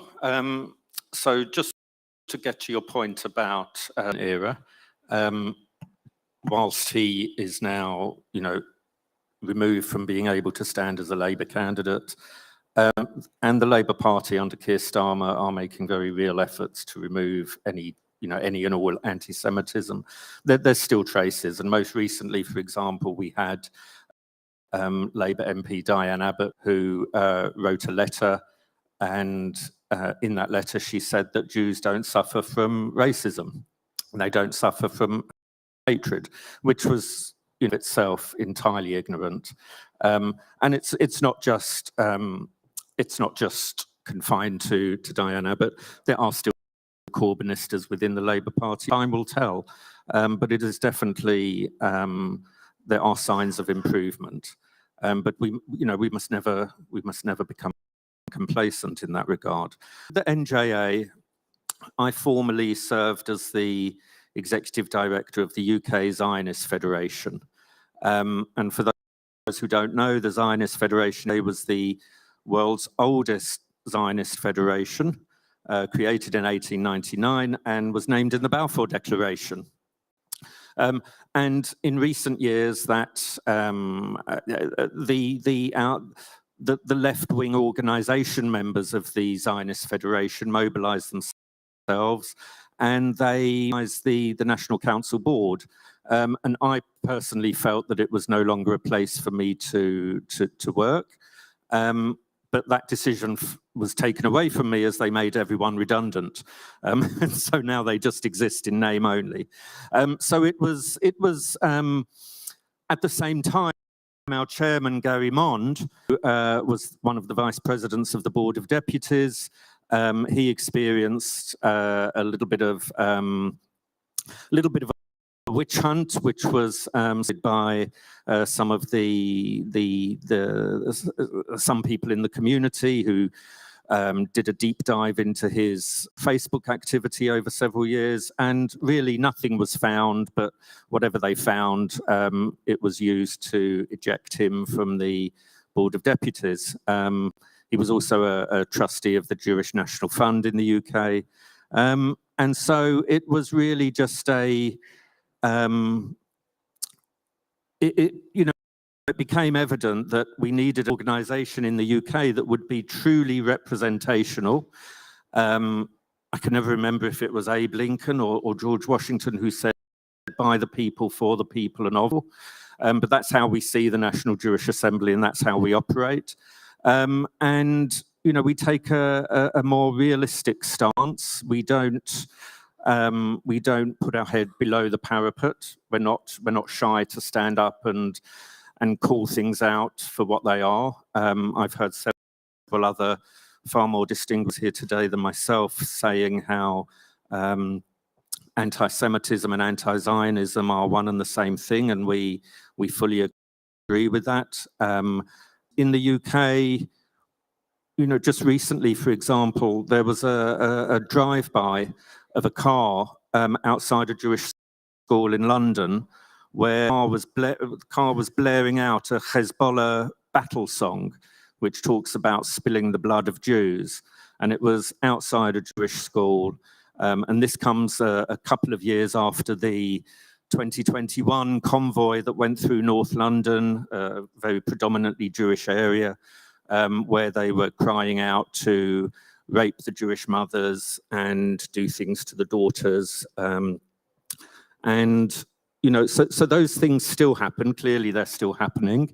We do have a very friendly government, and the NJA is developing some very fruitful connections with members of parliament and other key figures, from in the cabinet and in the government. We are intending to hold a lobby day, and that will be later this year. And we are still, we're still sort of thinking amongst ourselves as to what best topic we will lobby the government on. The UK has widely accepted the IRA definition on working definition on anti-Semitism. We've got a lot of local councils across the UK who have also adopted the IRA definition, which is fantastic. We have a small number of universities who have accepted it, so there's still a lot more work to do there. But yet, still, the current government, very encouragingly, just the other day, the MP in charge spoke out how they are looking to bring forward some legislation that was discussed about targeting BDS and prohibiting local councils and other public bodies from adopting resolutions in favour of BDS. And the aim behind that is that you don't have local councils at odds with national policy. But rather worryingly, our own Union of Jewish Students in the UK voted to condemn the government's proposed action. So they said that it removes freedom of speech, it's a threat to democracy. But it must be borne in mind that unfortunately with a lot of these organisations, they're not as representative as one would think.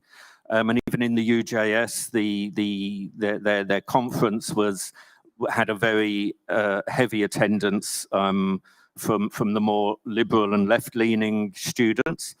So really, the NJA was created to bring back a level of sort of true democratic representation, where members simply have to be Jewish. They have to agree with our three basic tenets, which are combating anti-Semitism, supporting Israel, and promoting Jewish life in the UK. So yeah, that's us. I'm going to have to fill out that membership form then. Please do. Okay. Stephen, thank you so much. Ladies and gentlemen, that's going to conclude this panel.